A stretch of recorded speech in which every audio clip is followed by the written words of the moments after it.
दर्द सहकर जो फौजी ज्यादा काम करता है उससे ज्यादा टैक्स लिया जाएगा। अगर भारत माता की सेवा में उस शहीद, उस सैनिक ने अपना कोई अंग खो दिया, उसको टैक्स मान के और उसकी डिसेबिलिटी पेंशन को अतिरिक्त इनकम मान के उस पर टैक्स नहीं लगना चाहिए। सैनिक जब बॉर्डर पर गोली खाता है तो या तो वो शहीद हो जाता है, या यदि वो बच जाता है तो उसके शरीर का कोई अंग वो खो देता है, डिसेबल हो जाता है। इसके चलते सरकार उसे डिसेबिलिटी पेंशन देती है। ये कोई एहसान नहीं है, ये इनाम नहीं है, ये मुआवजा है, क्योंकि उसने देश की रक्षा करते हुए अपना एक अंग खो दिया, अपनी एक चीज, अपनी जीवन, अब वो एक रिड्यूस्ड क्वालिटी ऑफ लाइफ जिएगा। लेकिन विडंबना है कि आज हम इस डिसेबिलिटी पेंशन पर भी इनकम टैक्स लगाने जा रहे हैं। इस यूनियन बजट 2026 में फाइनेंस मिनिस्टर ने tax exemption on disability pension को विड्रॉ किया है और 1922 से डिसेबल पेंशन आर्म्ड फोर्सेस को जो दी जा रही थी उस पर कोई इनकम टैक्स नहीं था।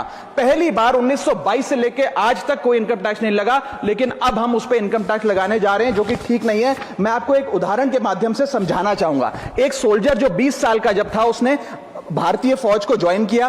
25 साल सर्विस करने के बाद एक्सट्रीम कंडीशंस में उसने दिवाली बंकर में मनाई, ईद बॉर्डर पे मनाई, क्रिसमस के दौरान पेट्रोलिंग करी, अपने बच्चों के बर्थडे, अपनी मैरिज एनिवर्सरी, सुख दुख के मौके सब मिस किए। लेकिन उसने अपने सैक्रिफाइस को कभी टैक्स स्लैब और टैक्स एग्जेम्पशन के चश्मे से नहीं देखा। लेकिन जब ऑपरेशन के दौरान किसी इंजरी के चलते वो अपना कोई अंग खो देता है और मेडिकल बोर्ड उसे 40 से 50% डिसेबल घोषित कर देती है, तो उसके पास दो चॉइसेस होती हैं। या तो वो सर्विस छोड़ दे और पेंशन लेने शुरू लग जाए। अगर सर्विस छोड़ के वो पेंशन लेने लग जाता है तो उसकी पेंशन एग्जेम्प्ट है। लेकिन अगर वो सर्विस नहीं छोड़कर अपनी पूरी टेन्योर काम करता है, अपाहिज होने के बाद, डिसेबल होने के बावजूद भारत माता की सेवा में कार्यरत रहता है, तो उसको डिसेबिलिटी पेंशन जब मिलती है रिटायरमेंट के उपरांत, तो उस पर इनकम टैक्स इस अमेंडमेंट के द्वारा लगाया जा रहा है। सर, ये करके हम एक प्रकार से दो category of wounded soldiers create कर रहे हैं, जिसमें दर्द सहकर जो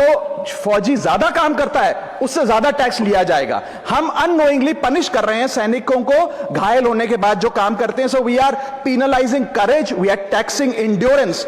मैं कहना चाहता हूं sir, when the wound is same, service is same, sacrifice is same, tax treatment अलग अलग नहीं होना चाहिए। डिसेबिलिटी पेंशन कोई विंडफॉल गेन नहीं है, कोई बोनस नहीं है, कोई प्रिविलेज नहीं है। अगर भारत माता की सेवा में उस शहीद, उस सैनिक ने अपना कोई अंग खो दिया, उसको टैक्स मान के और उसकी डिसेबिलिटी पेंशन को अतिरिक्त इनकम मान के उस पर टैक्स नहीं लगना चाहिए। You can tax income, you can tax profit, but you cannot tax a soldiers sacrifice.